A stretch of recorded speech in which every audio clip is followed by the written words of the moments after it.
Alright, YouTube, it's your boy Zxous, and obviously, with this new Stellar Blade collab happening and stuff like that, we're getting two more attackers, and, you know, we've kind of been on a road lately where we're just getting DPS after DPS after DPS after DPS. Like, a lot of the characters this year have been DPSs, right? And I feel like DPSs are cool, but I basically want to talk about the characters you necessarily, like, you need in this game. I don't want people feeling like you have to summon for the next DPS that comes out, because you really don't, right? Supports are where it's at, and I'll always stand by that. I feel like supports have longevity. I feel like supports are always going to be better than DPSs in terms of value, and I just what I believe, and I'm gonna break it down for you, right? If I talk about the top 5 characters you want on Nikke, you guys are going to kind of understand, and maybe this video will help you guys decide on what to summon on, like, from this point on, right? Like, honestly. So, you know, the most valuable character in this game, in my personal opinion, is Crown, right? Having Crown gives you a whole new set of, like, it gives you just a whole new world of Nikke, realistically, because my whole thing is you can own Crown and not own none of the meta DPS characters, and it's like, you can actually win. Like, if my main team was Crown, and then let's go to burst 3. Let's say my main team was Crown and Ein and freaking K, right? Forget it. Let's just say K and Ein and Crown. I could probably beat a lot of the content just because I own Crown, right? And that's just what it is. Like, I wouldn't say Ein, I wouldn't say K are meta-defining characters, but it's like, just because of Crown, they could be hitting as hard as some of those characters, and that's just the reality situation. A character that has all the stuff you kind of need in this game: reload speed, attack buffs, attack damage buffs, she taunts and has invulnerability, she creates shields, which is protecting all allies and stuff like that. Like, it's really hard to say this character is not, like, the most valuable character in all of Nikke. It's going to be impossible, for I really don't see how Nikke is ever going to surpass Crown. I don't see how they make a character that surpasses Crown whatsoever. But obviously Crown is a support, and I would say she's the most valuable character in the game.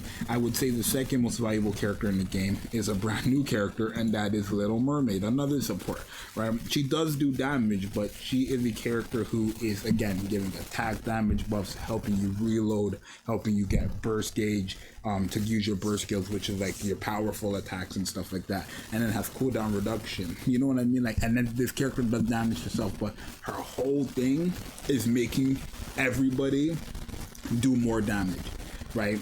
With the buffs she's giving, the damage taken she's putting on enemies, helping you get into your burst skill so you have maximum power, full burst damage activated 24/7. This is a support. You see what I mean? The top 2 characters I've already mentioned that are the most valuable characters in Nikke are supports. The third most valuable character in Nikke, in my personal opinion, favorite item Helm, another support, right? Again, burst gauge filling, healing, crit buffs, attack buffs when you enter your burst gauge, or your the full burst and stuff like that. Like, this is another character, and I guess she gels well with the first 2 characters, but again, that's another support character. These are already 3 support characters I've talked about that are meta defining MVPs, right? If somebody asked me, I'm starting Nikke, what character should I aim for? I would say, honestly, go for Crown, go for Little Mermaid, right? Because anything else you get past that point is it doesn't matter. You see what I'm saying? Like, you could start your account with Cinderella, but if you don't have any supports for Cinderella, then you're not going to get that far. That's the reality situation. Like, all these DPSs are not going to get far without the support. But then if you have these broken supports, a lot more DPSs that you think are not good will get far. Like, in reality, I've done videos, especially if you're a newer player, I've done videos beating what used to be the hardest content, the train, before we had anomaly interception. The train boss, I beat that content with R units because of Crown. You know? See what I mean? Right? And then past that point, like, I would say the 4th most valuable character is probably Red Hood, and then the 5th would be Rappy, or either or. And again, that's because they have support mechanics.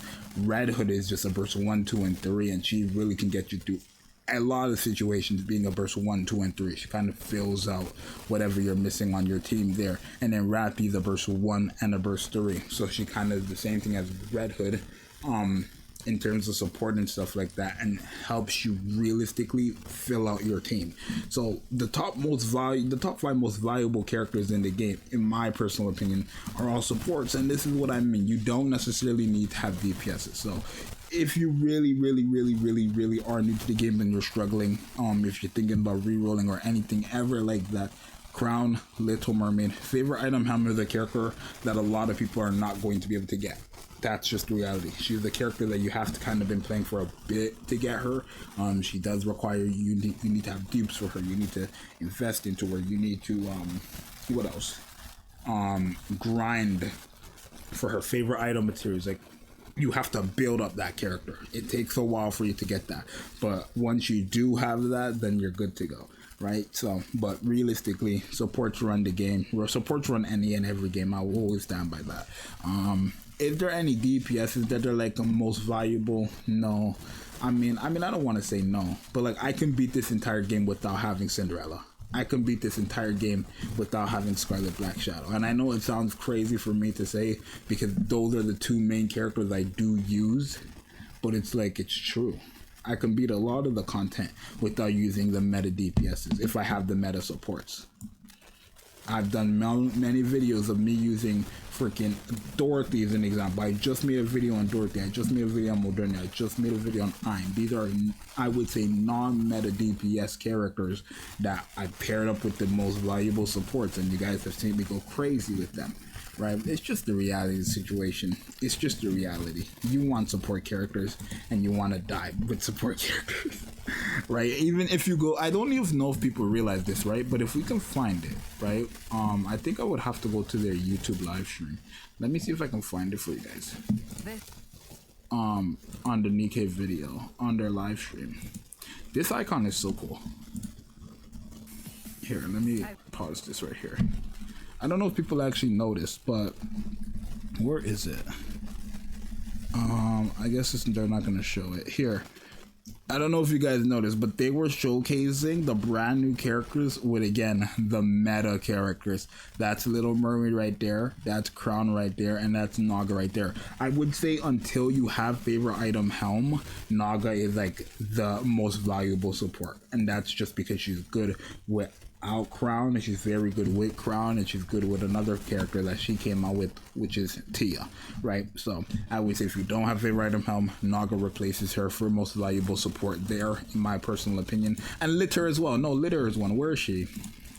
I forgot. Litter. This is another MVP, right? This is a very valuable support. Cooldown reductions, attack damage buff, ammo capacity buff, crit damage buffs, and then coverage that heals your cover. Again, I would put her in there over maybe Rappy, right? Or Red Hood, one of the 2. So it just goes to show. Supports in this game over DPSs. That's just what you guys gotta understand. I hope you guys now know. It's your boy Zxous. I'm out. Peace.